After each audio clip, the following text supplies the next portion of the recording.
Ďakujem za slovo. Prvá otázka. Vidíte ma všetci? Lebo mám ten istý problém, čo Dušan. Veľa mi nebolo nadelené. Dobre. Viem, že je to posledná prednáška. Určite sa mnohí z vás chystáte domov alebo na večernú zábavu. Ja sa chystám do služby, na ktorú sa veľmi teším. Takže rovno by som začal tak interaktívne. Mám na vás dve také prieskumné otázky. Prvá prieskumná otázka, či ste absolvovali minulý rok nejaké odborné vzdelávanie v oblasti urgentnej medicíny, kurz, workshop, konferencia alebo niečo iné. Môžeme, poprosím, spustiť slajdo? Nie? Ide to?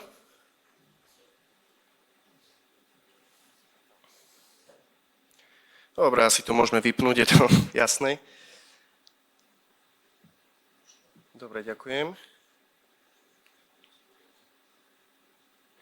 Toto sú čísla 863 hospitalizácií v dôsledku polytraumy za rok 2025. Tieto údaje sú oficiálne z NCZI, ktoré som si vyžiadal na základe zákona o poskytovaní informácií. 23 871 hospitalizácií v dôsledku akutnej cievnej mozgovej príhody. A 2751 hospitalizácií v dôsledku zastavenia obehu za rok 2025. Všetci, ktorí ste tu a ktorí sa aktívne vzdelávate, gratulujem vám. Aj vy ste práve týmto ľuďom možno zachránili život. Moja druhá prieskumná otázka je, či ste absolvovali niekedy kurz zameraný na komunikačné zručnosti. Môžeme spustiť?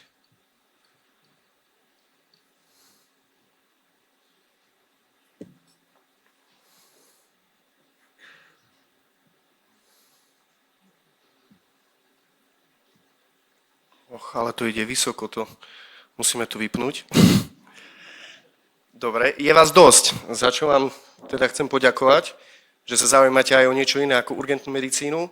43 111 hospitalizácií na psychiatrických oddeleniach za rok 2025. 4387 trestných činov a ohrození pod vplyvom návykovej látky za rok 2025. Sami môžete vidieť čísla výjazdov k akutným stavom, teda len k niektorým, a čísla k pacientom, ktorých ich psychické zdravie nie je úplne v poriadku, alebo teda trestné činy sú pod vplyvom alkoholu alebo drog.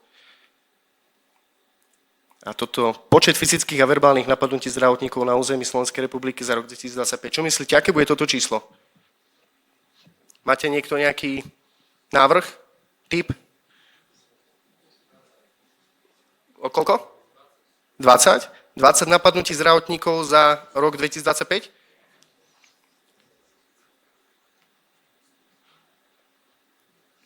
Môžete si pozrieť, médiá nás informujú o každodennej realite. Toto je len ústrižok z reality slovenského zdravotníctva. Vidíte, 16. januára 2026 nemocnice ako boisko, zdravotníci priznávajú strach a uvažujú, že odídu. Agresia láme je skúsených. Je to každodenná rutina našej práce, ako ste mohli vidieť aj v tých číslach tých akutných výjazdov, ako aj povedal Dušan Sopoliga, je 30% N-kových, K-čkových, zvyšok 70% sú práve tieto výjazdy, ku ktorým chodíme. Toto sú prípady záchranárov, a počet je teda neznámy. Prečo? Na Slovensku stále absentuje nejaká evidencia incidentov takýchto bezpečnostných, ktoré sa stali, alebo teda na fyzické útoky a nemáme to podložené dátami, čiže nemáme čím argumentovať a vlastne tým sa zaoberá aj môj výskum na Žilinskej univerzite. Čo s tým? Vieme, k čomu chodíme, vieme, čoho je menej, čoho je viac. Do každého výjazdu by sme mali ísť pripravení s určitými atribútami a vlastnosťami, aby sme ochránili primárne sami seba. Máme zákonné nástroje, ktoré nás chránia, ako je napríklad štatút chránenej osoby, ale tento legislatívny nástroj nás chráni ex post, teda reaktívne. Keď sa stane incident, vtedy môžeme na základe štatútu chránenej osoby si dožadovať nejakej návratnosti, či už sa nám stala újma na zdraví alebo psychická újma. Na druhej strane tu máme vyhlášku 358 z roku 2023, ktorú už pani doktorka tak implicitne spomenula, a tá naopak hovorí o proaktívnom a ex ante prístupe, teda predvídať, čo sa môže stať, keď ideme na výjazd, a proaktívne sa tomu brániť. Takže vieme, čo robiť, s čím teda ísť na výjazd. Čo považujeme za profesionalitu? Dneska to tu odznelo XY krát, naše vzdelanie. Hej, vzdelanie vytvára v prostredí, kde pracujeme a medzi kolegami základnú identitu našej odbornosti. O tom žiadnych pochýb, bez vzdelania by tu nikto z nás dnes nesedel. Akurát je otázka, že či sa vzdelávať len v urgentnej medicíne, alebo aj v nejakých psychologických aspektoch. Nakoľko ste tie čísla videli? Druhé je prax. Prax nadväzuje na vzdelanie. V našich kruhoch dodáva našej odbornej identite dôveru. Komu budete viac veriť? 20-ročnému kolegovi alebo kolegovi s 20-ročnou skúsenosťou? A posledné sú skúsenosti. To je posledný fragment našej profesionality. Hej? Uzatvára to celok, dodávajú nám v odborných kruhoch kompetentnosť a váhu. Kto má skúsenosti, prax, ten je vážený. Lenže to pacient nevidí. Keď ideme k pacientovi, nevie, koľko máme titulov, aké máme kurzy, aké máme školy, nevie, koľko máme skúseností, nevie, ako máme prax. Čo naopak vidí, je náš vzhľad. Ako hovoria Angličania, prvý dojem neurobíte na druhý krát a toho sa treba držať. Je to úplne fundamentálna vec. To, ako vyzeráte, vás predá v prvých 10 sekundách. Ďalej je tu neverbálna komunikácia. Pacient povedome cíti a vníma nášho reč tela, postoj, tón hlasu.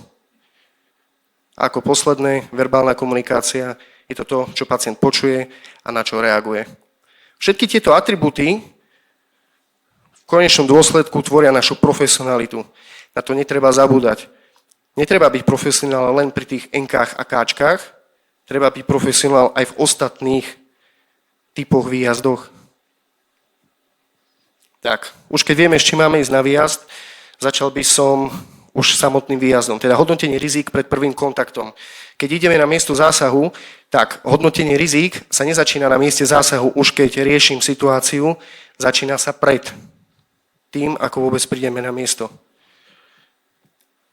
Máme rôzne hlásenia, veď to poznáte, poruchy správania, ebrieta, intoxikácia, suicidálne sklony, agresivita, vyhrážanie sa, psychiatrický pacient. Toto z môjho pohľadu nie sú operátorské diagnózy, aspoň ja ich tak neberiem. Sú to varovné signály, ktoré mi zasvietia kontrolku v hlave a viem, že za akýchkoľvek podmienok si musím dávať na tom výjazde pozor. Zabudol som trošku aj do operačného strediska. Viem, že mnohí z nás ich vnímajú ako inštitúciu, ktorá nám dáva robotu a nejak si nerozumieme, ale v prvom rade sú prvý filter rizika. Takže ak sa nám zdá, že to hlásenie je nejaké vágne o 4 vetách, napríklad 23-ročný pacient z vlastnej skúsenosti hodil šálku o zem, 3 dni nespal, agresívny. A čo? Lieči sa na niečo? Na čo sa lieči? Sú tam viaceré osoby? Hej, toto si všetko musíme zistiť. Čiže netreba len nadávať, že nám niekedy posielajú vágne hlásenia, pretože niekedy to inak nejde. Môžete zvoliť iný prístup a zavolať im. Opýtať sa ich na otázky dopytujúce sa na bezprostredné nebezpečenstvo, otázky zamerané na identifikáciu fyzickej prevahy, napríklad v osade, alebo ja neviem, otázky zamerané na spresnenie aktuálnej situácie a zdravotného stavu. Konkrétne otázky. Je pacient agresívny, ozbrojený alebo inak nebezpečný? To možno nadviažem na prednášku pána doktora Kureja. Keď išli na to miesto, ak by bola tá vedomosť a skúsenosť, mohli si prevolať to operačné stredisko a vyťažiť viac ten hovor. Ak je tam strelná zbraň, je to vysoko rizikový výjazd a treba sa dopytovať. Je pod vplyvom alkoholu, drog, je na mieste viac konfliktných osôb, drogy, neskutočná sila, môžeme mať s tým pacientom problém. Hej, viacej osôb, včasné privolanie posil. je prítomná akutná kríza, závažná psychiatrická anamnéza, už idem uvažovať o nejakom farmakologickom obmedzení, alebo ho zvládnem deeskalovať slovne. Ak prídeme nepripravení, komunikácia už nemusí stačiť, to si my musíme všetci uvedomiť. Ak poznáme rizika, vieme zvoliť správnu stratégiu.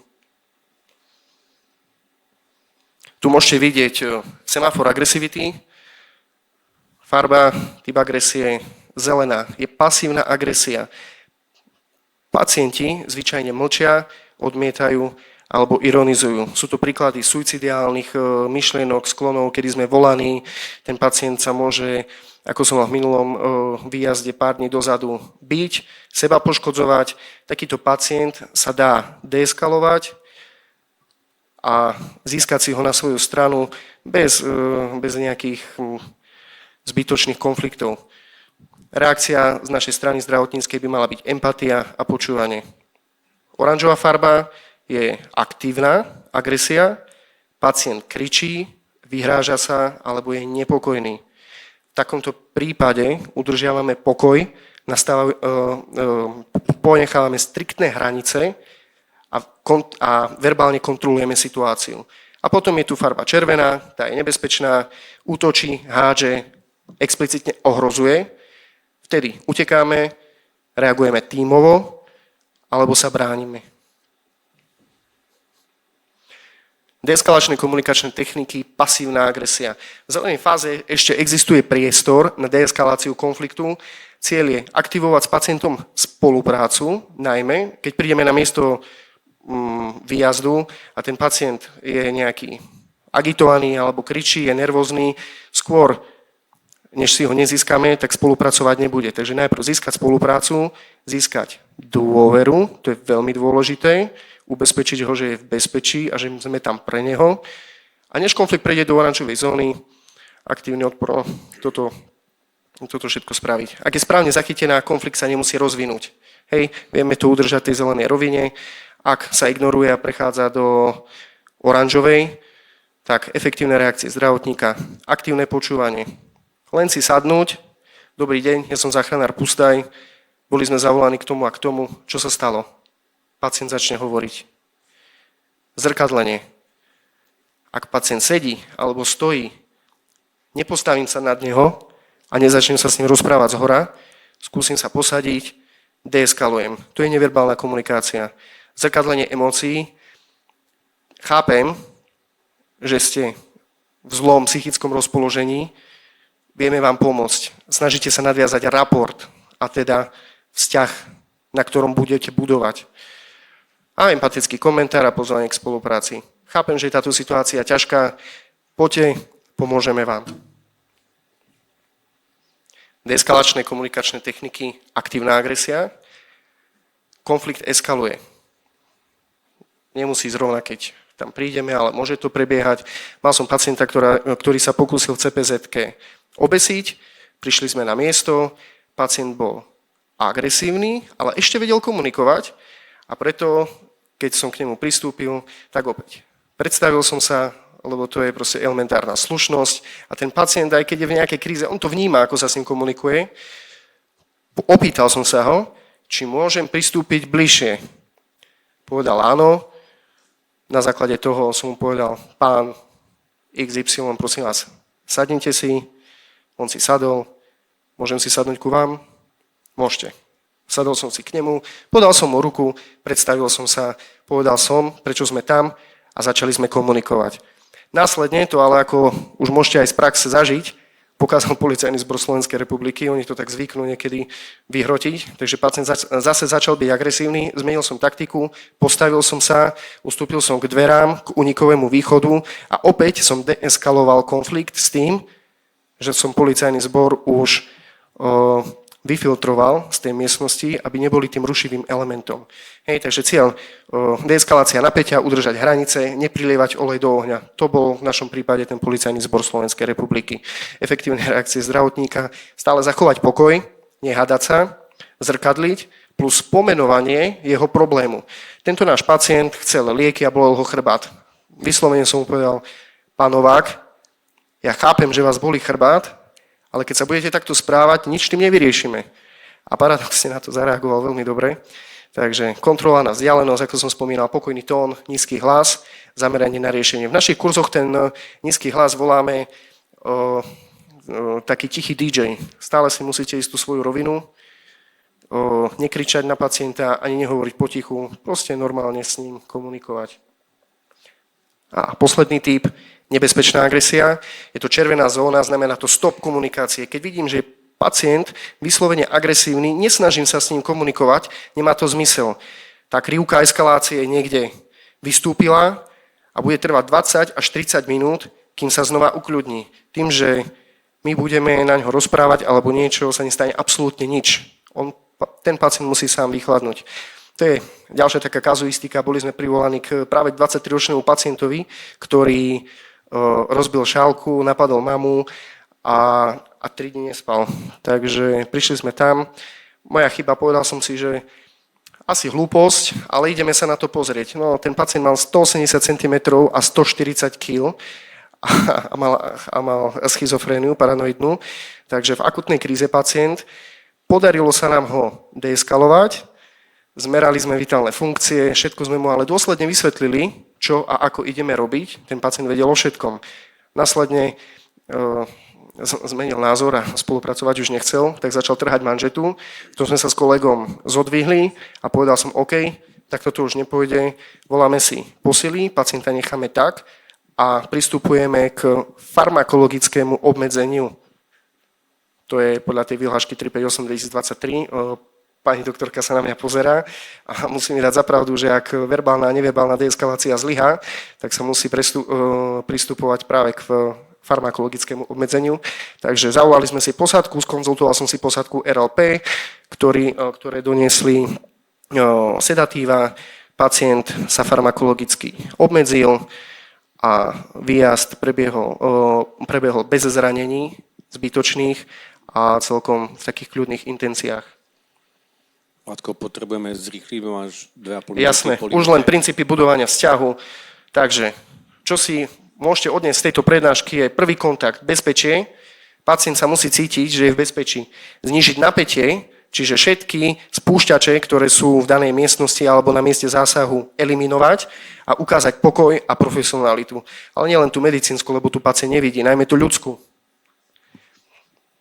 Stabilizácia emócií, najprv upokojiť, až potom komunikovať. Inak to nejde.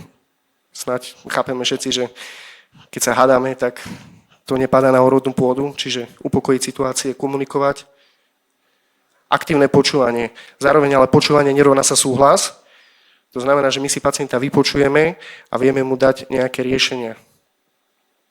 Empatia, to je porozumenie bez hodnotenia. Vzťah. Bezpečie, rešpekt, spolupráca a dôvera. Pacient je pripravený počúvať. Toto je taký nosný pilier všetkých konfliktných situácií, pokiaľ sa dajú verbálne deeskalovať. A posledný je vplyv. Až teraz navrhujeme riešenia a nastavujeme hranice. Takže čo rozhoduje o priebehu konfliktu? Pocit pacientovho bezpečia. Ak sa pacient cíti v bezpečí, deeskaluje sa konflikt aj napätie. Čiže postoj, tón, vzdialenosť, striktné dodržanie pravidiel hry. Vzťah nevzniká skôr, než máme vplyv. Takže nepreskakovať jednotlivé fázy toho budovania vzťahu a posledné je bez hraníc komunikácia zlyháva. My nie sme prisluhovači Boží, my sme zdravotníckí záchranári a nesmieme si dať skákať po hlave. Každé správanie má svoje hranice. Takže musíme si ich jasne vytýčiť, za tieto hranice nesmieme ísť. Nech tí ľudia vedia, čo si môžu a nemôžu dovoliť. Ďakujem vám za pozornosť.